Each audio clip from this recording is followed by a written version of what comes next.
तो दोस्तों आज की इस वीडियो में मैं आपको भारत के वायसराय के बारे में बताऊंगा। दोस्तों जैसा कि आपको याद ही होगा कि पिछली वीडियो में मैंने आपको बंगाल के गवर्नर और गवर्नर जनरल के बारे में बताया था।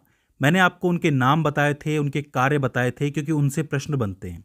आज मैं आपको बताऊंगा कि कौन कौन से वायसराय भारत में आए थे और उनके कौन कौन से कार्य बहुत फेमस हैं जिससे कि प्रश्न आते हैं।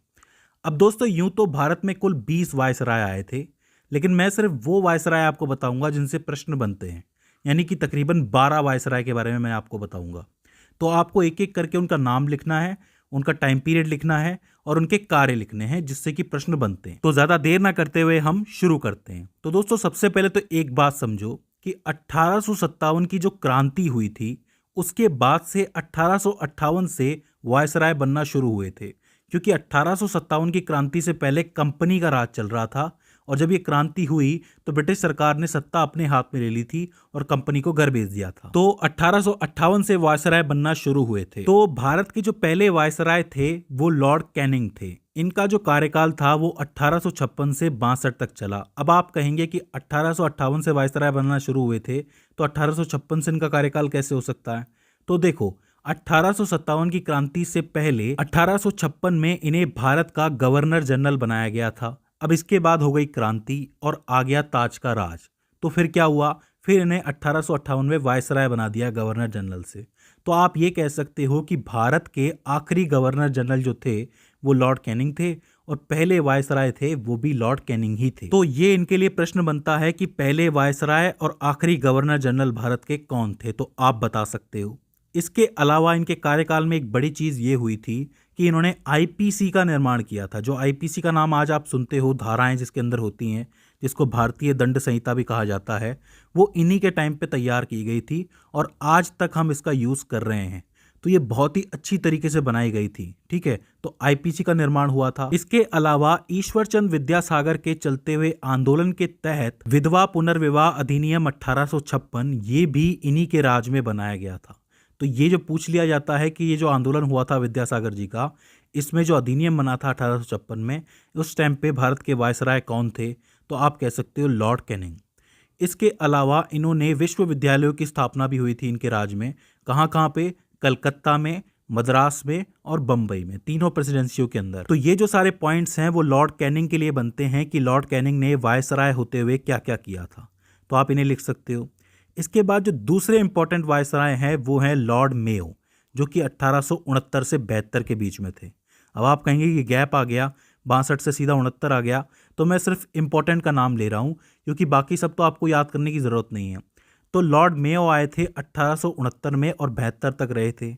इनके टाइम पे जो एक बड़ी बात हुई थी वो ये थी कि उन्होंने भारत की जनगणना करवाई थी पहली बार 1872 के अंदर, जो कि एक बहुत ही अच्छा कदम था। इसके अलावा इन्होंने कृषि विभाग की स्थापना भी करवाई थी 1872 के अंदर। वो इसलिए ताकि किसानों की हालत को सुधारा जा सके। ये विभाग बहुत ज़्यादा ज़रूरी था एग्रीकल्चर के लिए। तो 1872 में कृषि विभाग भी आया। और इनके बारे में कहा जाता है कि इनका असैसिनेशन हो गया था, इनकी हत्या हो गई थी। कहाँ पर? पोर्ट ब्लेयर में हुई थी, अंडमान निकोबार में। कहा जाता है कि शेर अली अफरीदी नाम के एक कैदी ने इनको मार दिया था, क्योंकि ये कैदियों से मिलने गए थे तो वहां पर इनकी हत्या हो गई थी। इसके बाद आते हैं एक और वायसराय जो कि लॉर्ड लिटन के नाम से पहचाने जाते हैं, जो 1876 से 80 तक रहे थे। और इन्हें बड़ा ही निर्मम आदमी कहा जाता था, मतलब ये बहुत ही ज़्यादा क्रूर कहा जाता था इनको। वो इसलिए क्योंकि 1876 से 78 के बीच में भारत में एक बहुत बड़ा अकाल आया था जिसको कि इन्होंने निपटाया था। तो उस टाइम पे ये बड़े क्रूर हो गए थे। और साथ ही दूसरा एंग्लो अफगान युद्ध हुआ था, वो भी इन्हीं के रहते हुआ था और इन्होंने ही उसे निपटाया था। तो इन दो घटनाओं की वजह से इनका क्रूर रवैया सामने आया था। इवन भारत में और इंग्लैंड में हर जगह इनको क्रूर कहा जाता था। तो ये ज्यादातर लोगों को पसंद नहीं आते थे। इन्होंने आने वाले अकालों को ध्यान में रखते हुए अकाल आयोग की स्थापना की थी, जिसकी अध्यक्षता रिचर्ड स्टेची ने की थी।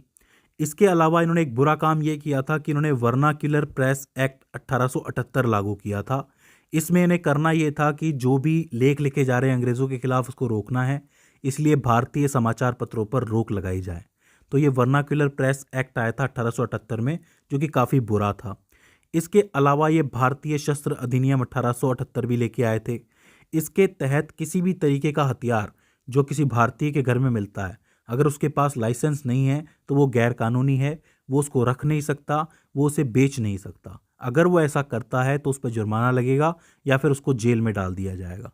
तो आत्मरक्षा के लिए रखे जाने वाले हथियारों के लिए भी ये कानून लेके आए थे। इसके अलावा इन्होंने सिविल सेवा की जो न्यूनतम आयु थी वो 21 से घटाकर 19 वर्ष कर दी थी, क्योंकि वो नहीं चाहते थे कि कोई भी भारतीय जो है वो सिविल सेवा के अंदर जाए। तो इसका मतलब भारतीयों के अवसर रोकने के लिए उन्होंने ऐसा किया था। और आखिर में इन्हें ओवन मेरिडियम के उपाधि से नवाजा गया था, क्योंकि इनकी रुचि साहित्य के अंदर थी। तो कुल मिला के इनके काम ऐसे थे कि लोग इन्हें पसंद नहीं करते थे, काफ़ी क्रूर किस्म के ये आदमी थे। तो इसका नाम आपको याद रखना है, लॉर्ड लिटन। इसके बाद जो अगले वायसराय आते हैं वो उतने ही अच्छे थे, मतलब लॉर्ड लिटन जितने बुरे थे उतने ही अच्छे लॉर्ड रिपन थे। लॉर्ड रिपन आते हैं 1880 में और 1884 तक कार्य करते हैं। ये सबसे ज़्यादा लोकप्रिय वायसराय है भारत की हिस्ट्री के अंदर। क्यों? क्योंकि इन्होंने भारत का उद्धार किया है। जो फ्लोरेंस नाइटिंगेल है, उन्होंने लॉर्ड रिपन को भारत का उद्धारक कहा था। वो इसलिए क्योंकि इन्होंने बहुत अच्छे काम किए थे। सबसे पहला काम तो इन्होंने ये किया था कि इन्होंने नगर पालिका की व्यवस्था की थी, ग्राम पंचायत की व्यवस्था की थी। सिंपल शब्दों में आप कह सकते हो स्थानीय स्वशासन के ये जनक थे। 1881 में इन्होंने नियमित रूप से की जाने वाली जनगणना भी शुरू की थी। अगर आपको याद हो, आखिरी बार जनगणना कब हुई थी? 2011 में हुई थी। 2021 में हो नहीं पाई थी कोरोना की वजह से, लेकिन 2011 में जो हुई थी वो नियमित चलती हुई आ रही है 1881 से। तो इन्होंने ही जनगणना शुरू की थी नियमित रूप से। हालांकि पहली जनगणना किसने करवाई थी? लॉर्ड मेयो ने करवाई थी। कब? 1872 में, अभी बताया था मैंने आपको। लेकिन इन्होंने नियमित रूप से शुरू करवाई थी। इसके अलावा मजदूरों की हालत सुधारने के लिए इन्होंने 1881 में कारखाना अधिनियम भी लाया था, जिससे उनकी हालत सुधर सके। और शिक्षा के स्तर को सुधारने के लिए 1882 में इन्होंने ही हंटर एजुकेशन कमीशन लाया था, यानी कि भारतीय शिक्षा आयोग, जिसकी अध्यक्षता कौन कर रहे थे? विलियम हंटर कर रहे थे। और जो वर्नाक्यूलर एक्ट लगाया था लॉर्ड लिटन ने, उसको भी हटाया था इन्होंने ये कहा था कि समाचार पत्र तो बहुत ज़रूरी है, इसलिए 1882 में इन्होंने इस एक्ट को ख़त्म कर दिया था। तो एक बड़ा ही अच्छा कार्य था। लेकिन 1884 में इन्होंने एक और कार्य करने की कोशिश की, बस वो कार्य इनका आखिरी कार्य बन के रह गया। वो ये कि एक गलबर्ट बिल लेके आए थे, जिसके तहत वो भारतीय न्यायाधीशों को ब्रिटिश न्यायाधीशों के बराबर रखना चाहते थे। इससे पहले क्या होता था कि चाहे मुकदमा इंडियन पे चल रहा है चाहे ब्रिटिश पे चल रहा है, फैसला कौन लेता था? ब्रिटिश न्यायाधीश लेते थे। लेकिन इन्होंने ये कहा कि न्याय व्यवस्था के अंदर भारतीय न्यायाधीशों को भी जगह मिलनी चाहिए। बस इसका विरोध जो है इंग्लैंड के अंदर शुरू हो गया और इनसे ले लिया गया इस्तीफा। उस इस्तीफे को काला इस्तीफा कहा जाता है, क्योंकि वो काफ़ी सुधार करने की कोशिश कर रहे थे लेकिन उन्हें करने नहीं दिया गया। तो ऐसे में आप कह सकते हो कि Lord Ripon was the best viceroy of history. तो इन दोनों को आप लाइन से याद कर सकते हैं कि लॉर्ड लिटन जितने क्रूर थे उतने ही अच्छे थे लॉर्ड रिपन।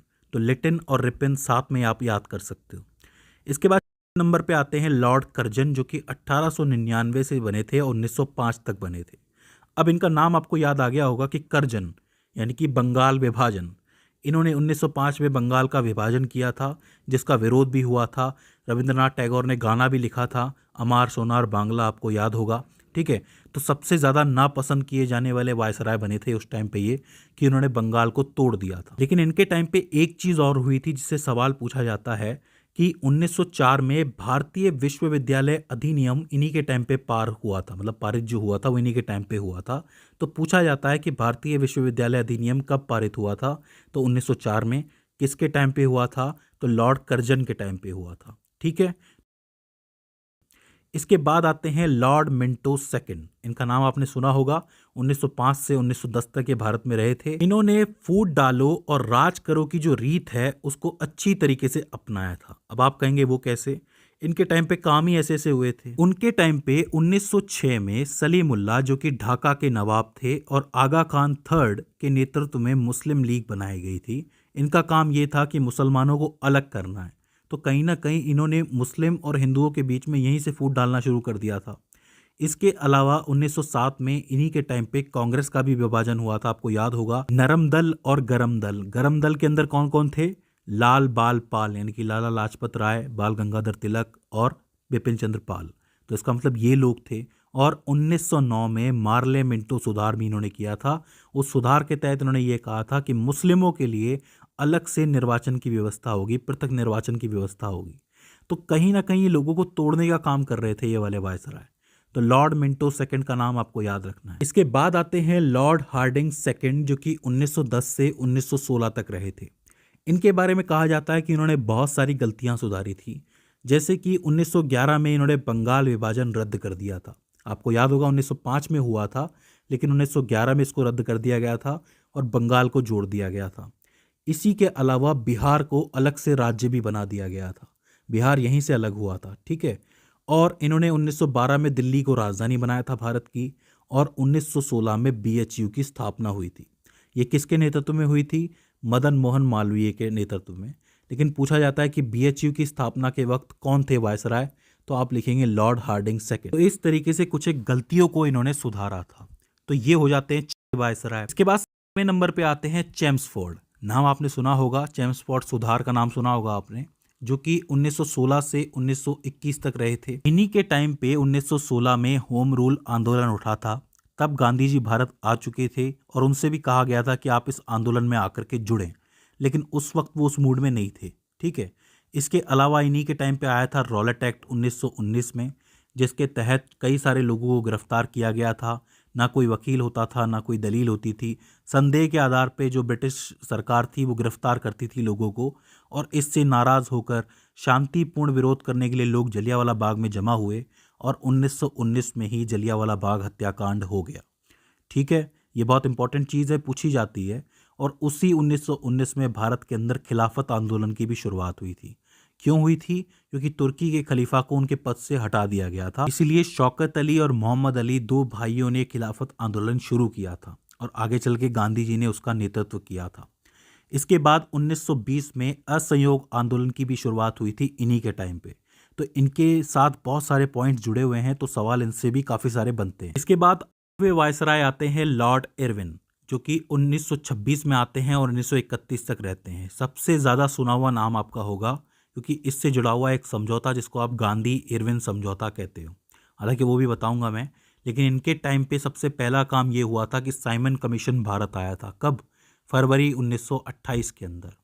इसी के तहत 1928 में नेहरू रिपोर्ट भी तैयार की गई थी, क्योंकि साइमन कमीशन जब भारत आया था तो उस कमीशन में एक भी हिंदुस्तानी नहीं था, और भारतीयों को ऐसा लगता था कि आप भारतीयों के लिए सुधार करना चाहते हो संविधान में, तो भारतीयों को तो शामिल करो। लेकिन उन्होंने किया नहीं साइमन कमीशन में। इसी वजह से ये नेहरू रिपोर्ट तैयार की भारतीयों ने, क्योंकि उनको चैलेंज दिया गया था कि क्या आप अपने लिए संविधान बना सकते हो। तो भारतीयों ने ये चैलेंज एक्सेप्ट कर लिया और मोतीलाल नेहरू की जो अध्यक्षता थी उसके अंदर एक नेहरू रिपोर्ट तैयार की गई अगस्त 1928 तक, ठीक है। इसके अलावा 5 मार्च 1931 को गांधी इरविन समझौता हुआ। ये कब हुआ? सविनय अवज्ञा आंदोलन के चलते हुए हुआ था, और इसके चलते गांधी जी को गोलमेज सम्मेलन में आयोजित किया गया था। अच्छा, इरविन जब तक भारत के वायसराय थे तब तक 2 ही गोलमेज सम्मेलन हुए थे। एक 1930 का हुआ था, एक 1931 का हुआ था। हालांकि 1932 का भी हुआ था, लेकिन उसके अंदर वायसराय चेंज हो गए थे। तो इसका मतलब यहाँ पे इरविन के टाइम पे 2 गोलमेज सम्मेलन हुए। अच्छा, कौन से गोलमेज सम्मेलन में कांग्रेस गई थी? 1931 वाले में गई थी। तो ये लॉर्ड इरविन वाला आपको याद रखना है मामला। इसके बाद नंबर पे आते हैं लॉर्ड लिनलिथगो, जो कि 1936 में बने और 1943 तक रहे। इनके टाइम पे कई सारी चीज़ें एक साथ चल रही थी। जैसा कि आपको पता है कि सबसे पहले तो 1939 में द्वितीय विश्व युद्ध शुरू हुआ था। इसके अलावा 1939 में ही इन्होंने ये कह दिया था अंग्रेजों ने कि भारतीय हमारे साथ है, बगैर भारतीयों से पूछे। ये बात भारतीयों को अच्छी लगी नहीं। उन्होंने कहा कि आपने हमसे बिना पूछे कैसे बोल दिया, और इसी के चलते कांग्रेस ने 1939 में पूरे मंत्रिमंडल ने एक साथ त्यागपत्र दे दिया था। तो ये पूछा जाता है कि कांग्रेस के पूरे मंत्रिमंडल ने कब त्यागपत्र दिया था, तो आपको ये बताना है। इसके अलावा अगस्त प्रस्ताव 1940 भी इन्हीं के टाइम पे आया था, और 1942 का भारत छोड़ो आंदोलन भी इन्हीं के टाइम पे शुरू हुआ था, जिसका नेतृत्व गांधी जी ने किया था। ये भारत का आखिरी सबसे बड़ा आंदोलन था, क्योंकि भारतीयों को पता था कि अंग्रेज कमज़ोर हो चुका है, तो अब ऐसे में क्या करना है कि बस इसको यहाँ से भगाना है। तो वो भागने की तैयारी ही कर रहे थे। इसके बाद आते हैं लॉर्ड वेवेल, जो कि 1943 में बने, जो कि 47 तक रहे। इनके टाइम पे कुछ खास तो नहीं हुआ था, लेकिन सबसे बड़ी बात यह हुई थी कि कैबिनेट मिशन इंडिया आया था, और 1946 में संविधान सभा का गठन हुआ था। 9 दिसंबर की वो तारीख थी। ये तारीख इसलिए इंपॉर्टेंट है क्योंकि इसी दिन से भारत का संविधान बनना शुरू हुआ था, या यूँ कह लो कि जो पहली बैठक थी वो 9 दिसंबर 1946 को हुई थी। इसके अलावा 16 अगस्त 1946 को डायरेक्ट एक्शन डे भी हुआ था, जिसके अंदर बहुत सारे हिंदुओं का कत्लेआम हुआ था, जैसा कि आपको पता है, क्योंकि ये ने किया था। डिवाइड एंड रूल का ही ये नतीजा था, क्योंकि इतना बड़ा कांड हुआ था। और 1946 में आखिर में मुंबई में 9 सैनिकों का विद्रोह हुआ था। तो आप ये कह सकते हो कि लॉर्ड वेवेल के टाइम पे आखिरी कुछ एक गतिविधियां हुई थी। और इसके बाद एक नाम आपको याद होगा नंबर पे, लॉर्ड माउंटबेटन जो थे वो भारत में आए थे, जो कि भारत के आखिरी वायसराय थे। कुछ महीनों के लिए आए थे, ये 1947 से 48 तक रहे थे। इन्होंने लाई थी माउंटबेटन योजना, जिसके तहत हो गए थे भारत के टुकड़े और भारत को आज़ादी मिल गई थी। जैसे ही भारत को आज़ादी मिली, वैसे ही इन्हें वापस गवर्नर जनरल बना दिया गया। वो इसलिए क्योंकि अंग्रेज़ों का राज खत्म हो गया था, तो वायसराय की क्या ज़रूरत है, वॉइस ऑफ द रॉयल की क्या ज़रूरत है। तो ये गवर्नर जनरल बने और 1948 में भारतीयों के विरोध पर कि अब हमें कोई भी अंग्रेज़ नहीं चाहिए गवर्नर जनरल, उन्हें भगा दिया गया, यानी कि उन्हें निकाल दिया गया। और इनकी जगह जो आखिरी गवर्नर जनरल बने भारत के, आज़ाद भारत के पहले और आखिरी, वो थे सी राजगोपालाचारी, जो कि 1948 से 1950 तक रहे। इसके बाद 26 जनवरी 1950 को संविधान लागू हुआ और फाइनली भारत में राष्ट्रपति का पद आ गया और गवर्नर जनरल का पद हमेशा के लिए खत्म हो गया। तो दोस्तों, ये थे कुछ इंपॉर्टेंट वायसराय जो मैंने आपको आज बताए हैं, क्योंकि इससे प्रश्न ज़रूर बनते हैं। आपको करना ये है कि सबकी रीडिंग करनी है, सबको याद करना है। और इसी के साथ अगर आपको कोई क्वेरी आती है, कोई दिक्कत आती है, तो आप हमें कमेंट सेक्शन में बता सकते हैं। तो दोस्तों, आज की इस वीडियो के अंदर बस इतना ही। See you in the next one.